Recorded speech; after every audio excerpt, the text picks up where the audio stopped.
Hello everyone, आज की video में हम डिस्कस करेंगे top 20 questions of Indian economy जो सभी कम्पिटिटिव एग्जाम के लिए बहुत ही ज़्यादा इम्पोर्टेंट रहने वाले हैं।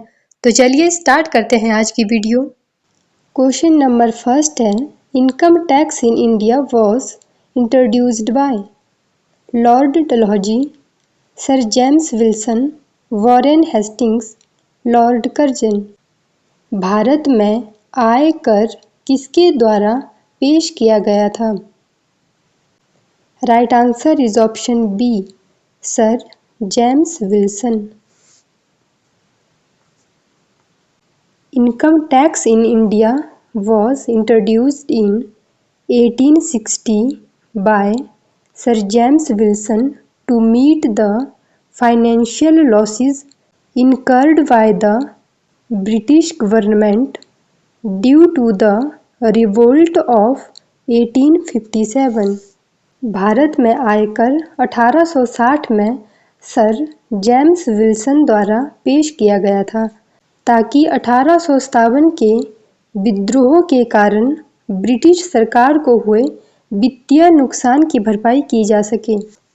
Question number second, the agricultural census in India was conducted for the first time in 1947, 1951, 1970 to 71, 1980 to 81। Right answer is option C, 1970 to 71। The agricultural census in India was first conducted during the year 1970-71 to collect data on the structure of agriculture including operational holdings। Question number 3, the Great Divide in the population growth of India refers to the year 1921, 1951, 1947, 1961।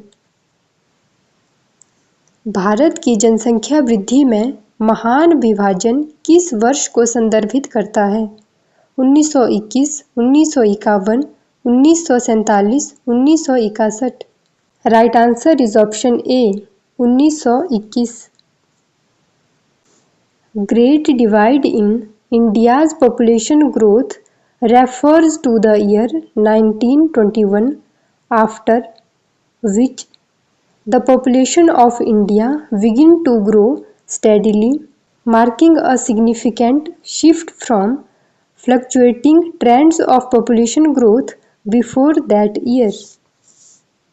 Bharat की जनसंख्या वृद्धि में महान विभाजक 1921 का वर्ष है, जिसके बाद भारत की जनसंख्या लगातार बढ़ने लगी, जो उस वर्ष से पहले जनसंख्या वृद्धि के उतार चढ़ाव वाले रुझानों में एक महत्वपूर्ण बदलाव को दर्शाता है।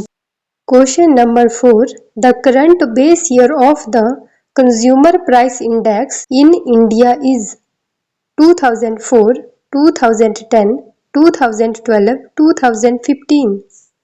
Right answer is option C, 2012। Consumer price index CPI का बेस ईयर इंडिया में 2012 है। It is used to measure inflation and reflect changes in the cost of living. Question number 5, the minimum support price in India is recommended by Reserve Bank of India, Ministry of Finance, Commission for Agricultural Cost and Prices, NITI Aayog.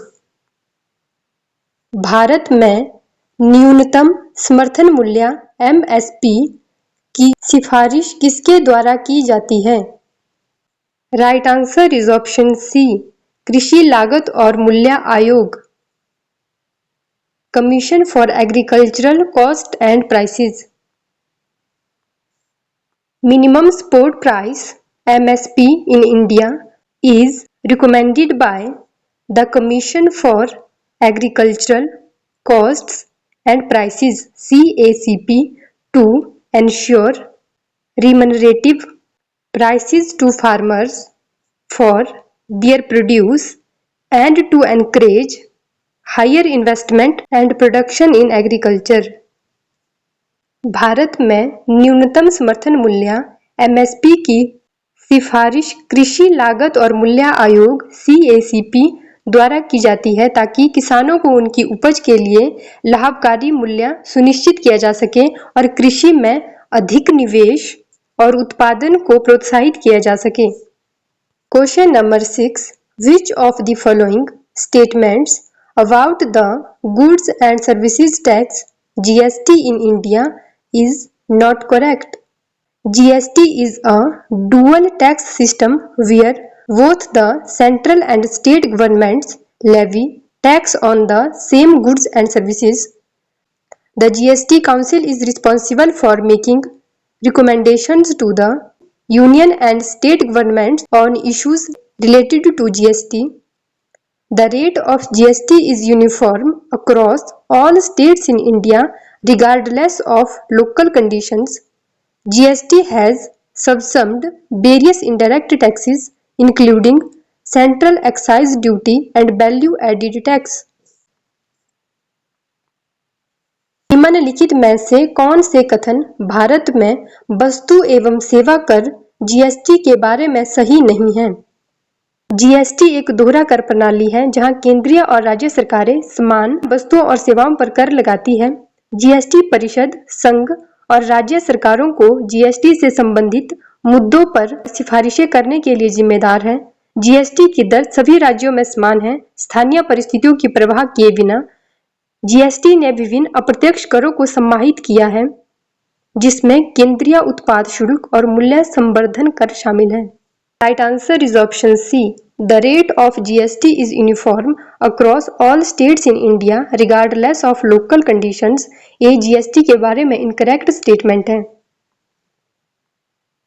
While GST rates are standardized, there are different GST rates applicable to various goods and services, and states have the flexibility to impose additional taxes like state GST within certain limits.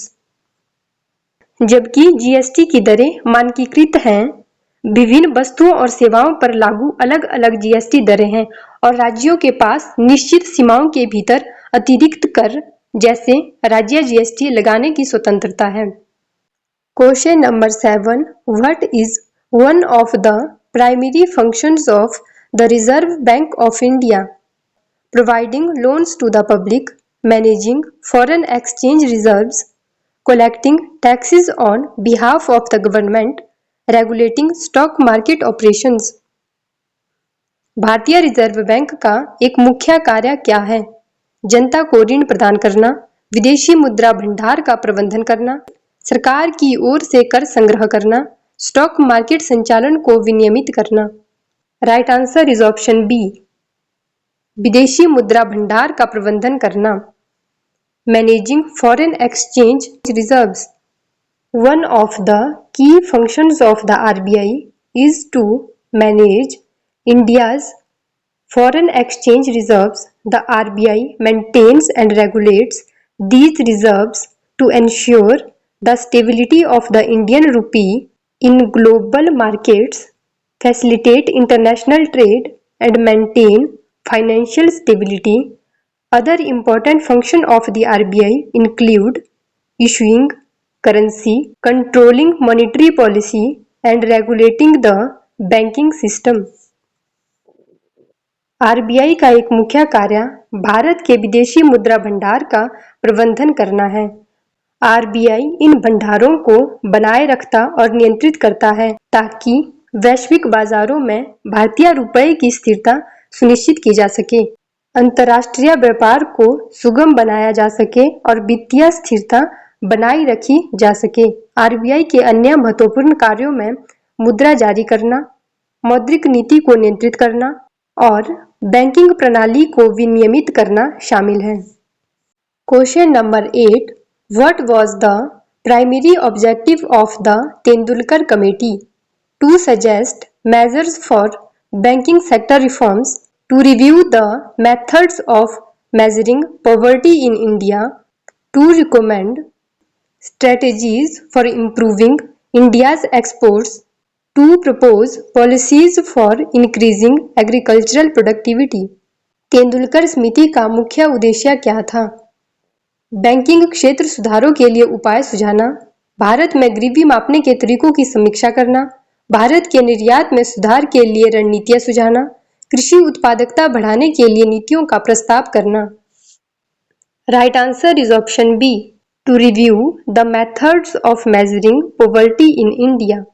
Tendulkar committee was set up in 2005 to review the existing methodology for determining poverty levels in India।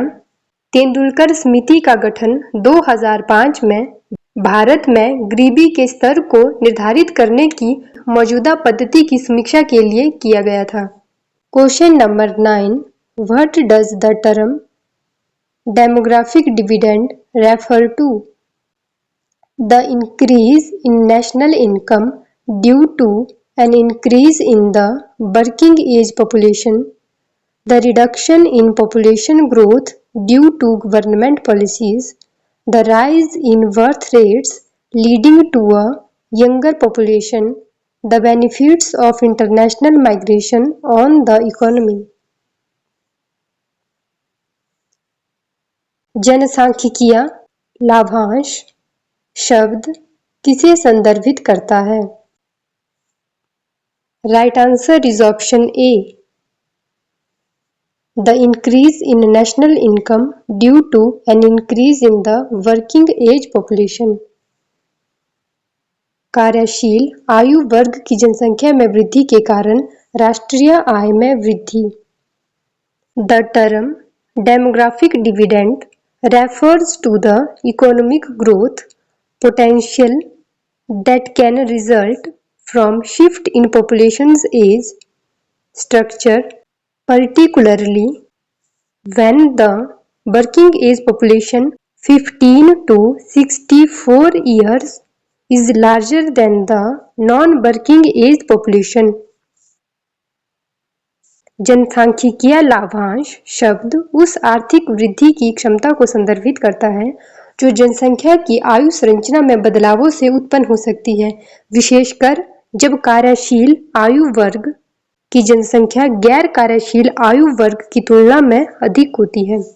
Demographic dividend का मतलब होता है कि जो कार्यशील आयु वर्ग है, जैसे 15 से 64 वर्ष के आयु का वर्ग है, उसकी जनसंख्या में वृद्धि होती है, उसको हम बोलते हैं demographic dividend. Question number 10, who is known as the father of the green revolution in India? MS Swaminathan, Norman Borlaug, BR Ambedkar, C Subramaniam. भारत में हरित क्रांति के पिता के रूप में किसे जाना जाता है? Right answer is option A, MS Swaminathan. MS Swaminathan is widely regarded as the father of the Green Revolution in India। MS Swaminathan को भारत में हरित क्रांति के पिता के रूप में व्यापक रूप से माना जाता है क्योंकि उन्होंने 1990 के दशक में उच्च उपज देने वाली गेहूं और चावल की किस्मों को पेश करने के साथ साथ आधुनिक कृषि प्रथाओं को लागू करने में महत्वपूर्ण भूमिका निभाई। Question number 11, Who is known as the father of the White Revolution in India? Doctor BR Ambedkar, doctor Verghese Kurian, doctor Rajendra Prasad, doctor MS Swaminathan. भारत में सफेद क्रांति के पिता के रूप में किसे जाना जाता है? Right answer is option B, doctor Verghese Kurian. Dr. Verghese Kurian is known as the father of the White Revolution in India। Question number 12, which of the following components is not a part of the Physical Quality of Life Index PQLI? Infant mortality rate, literacy rate, life expectancy, gross national product per capita। निम्नलिखित में से कौन सा घटक शारीरिक जीवन गुणवत्ता सूचकांक का हिस्सा नहीं है? Right answer is option D, सकल राष्ट्रीय उत्पाद प्रति व्यक्ति, gross national product per capita. Physical quality of life index PQLI के 3 कंपोनेंट हैं, infant mortality rate, literacy rate and life expectancy. Physical quality of life index PQLI के 3 components हैं, infant mortality rate, literacy rate and life expectancy. Infant mortality rate में the number of infants dying before reaching 1 year of as per 1000 live birth include होता है, और literacy rate में the percentage of people who can read and write in a population, and life expectancy में the average number of years a person can expect to live based on current mortality rates include होता है। शारीरिक जीवन गुणवत्ता सूचकांक PQLI के 3 घटक हैं, शिशु मृत्यु दर, साक्षरता दर, जीवन प्रत्याशा। Question number 13, where is the headquarter of the Small Industries Development Bank of India SIDBI located? New Delhi, Mumbai, Lucknow, Bengaluru. SIDBI का मुख्यालय कहाँ स्थित है? नई Delhi, Mumbai, Lucknow, Bengaluru. Right answer is option C, Lucknow. Small Industries Development Bank of India SIDBI is headquarter in Lucknow, Uttar Pradesh, established in 1990। SIDBI का मुख्यालय लखनऊ, उत्तर प्रदेश में स्थित है। Question number 14, what does the term bank run refer to? A situation where a bank rapidly increases its loans, a scenario where depositors rush to withdraw their funds fearing the bank will become insolvent, a strategy used by banks to attract more customers, a government regulation to increase bank reserves। Bank run शब्द का क्या अर्थ है? एक स्थिति जहां एक bank तेजी से अपने ऋणों को बढ़ाता है, एक स्थिति जहां जमाकर्ता बैंक के दिवालिया होने के डर से अपने धन को तेजी से निकालने लगते हैं। ग्राहकों को आकर्षित करने के लिए बैंकों द्वारा इस्तेमाल की जाने वाली एक रणनीति, बैंक के भंडार को बढ़ाने के लिए सरकार द्वारा लागू की गई एक विनियमन। Right answer is option B, एक ऐसी स्थिति जहां जमाकर्ता बैंक के दिवालिया होने के डर से अपने धन को तेजी से निकालने लगते हैं। A scenario where depositor rush to withdraw their funds fearing the bank will become insolvent। Bank के दिवालिया होने के डर से लोग अपनी जमा को बैंक से निकालने लग जाते हैं। इस सिचुएशन को बोलते हैं bank run. A bank run occurs when a large number of bank's customers withdraw their deposits simultaneously due to concerns about the bank's solvency। Bank run तब होता है जब बैंक के ग्राहकों की बड़ी संख्या एक साथ अपनी जमा राशि निकालने लगती है क्योंकि उन्हें बैंक की वित्तीय स्थिरता पर संदेह होता है। Question number 15, Where is the headquarter of the South Asian Association for Regional Cooperation (SAARC) located? New Delhi, India, Islamabad, Pakistan, Kathmandu, Nepal, Dhaka, Bangladesh. दक्षिण एशियाई क्षेत्रीय सहयोग संगठन (SAARC) का मुख्यालय कहाँ स्थित है? Right answer is option C, Kathmandu, Nepal. Headquarter of SAARC is located in Kathmandu, Nepal. SAARC was established in 1985 to promote regional cooperation and development in South Asia। SAARC का मुख्यालय काठमांडू, नेपाल में स्थित है। SAARC की स्थापना 1985 में दक्षिण एशिया में क्षेत्रीय सहयोग और विकास को बढ़ावा देने के लिए की गई थी। Question number 16, what is the primary role of NITI Aayog in India's governance structure? To implement government welfare schemes, to act as a policy think tank for the Government of India, to regulate financial institutions, to conduct monetary policy. Bharat की शासन व्यवस्था में नीति आयोग की मुख्य भूमिका क्या है? Right answer is option B, to act as a policy think tank for the government of India. भारत सरकार के लिए एक नीति थिंक टैंक के रूप में कार्य करना। NITI Aayog national institution for transforming India was established in 2015 to replace the Planning Commission. Its main role is to serve as a policy think tank for the Government of India. Question number 17. The People's Plan in India was developed by Jawaharlal Nehru, Mahatma Gandhi, M.N. Roy, Subhash Chandra Bose. Right answer is option C, M.N. Roy.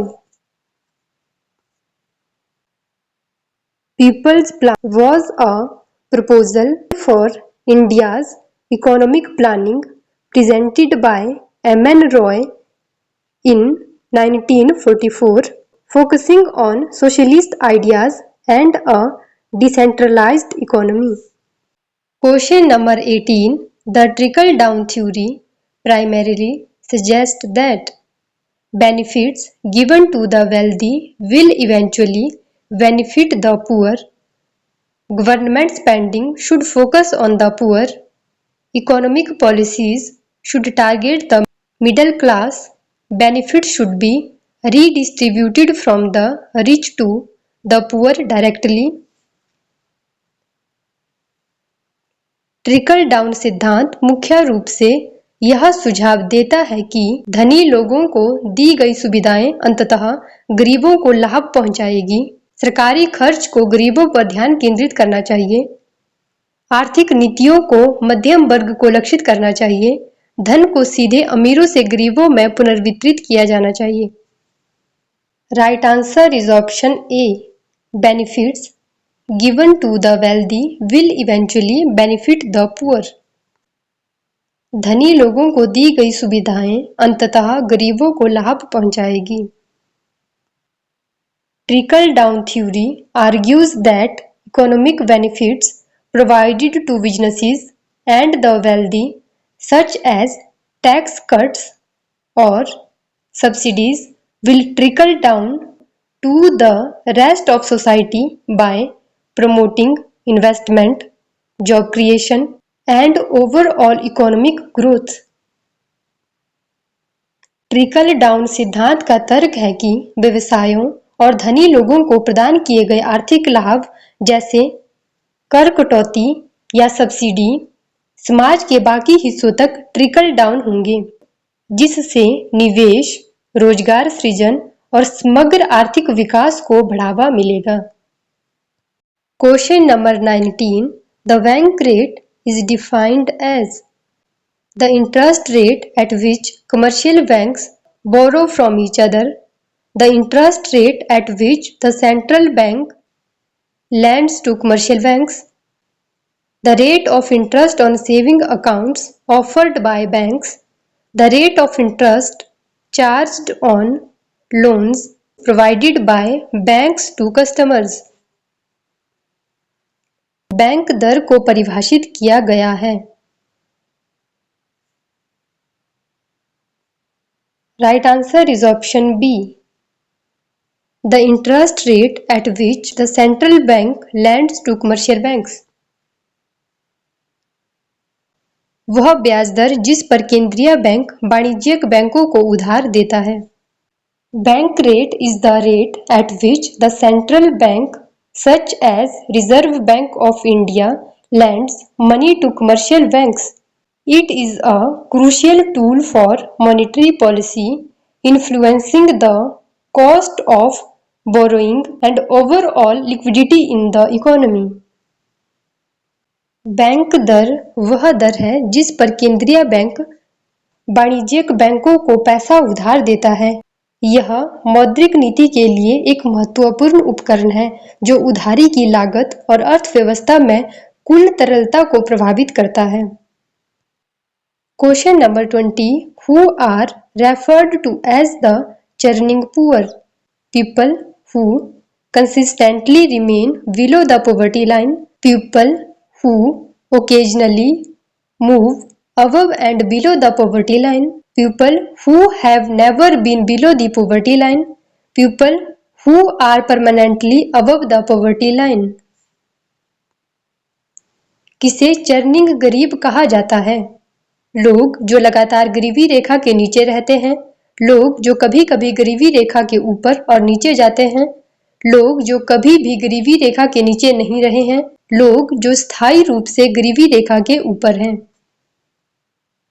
Right answer is option B.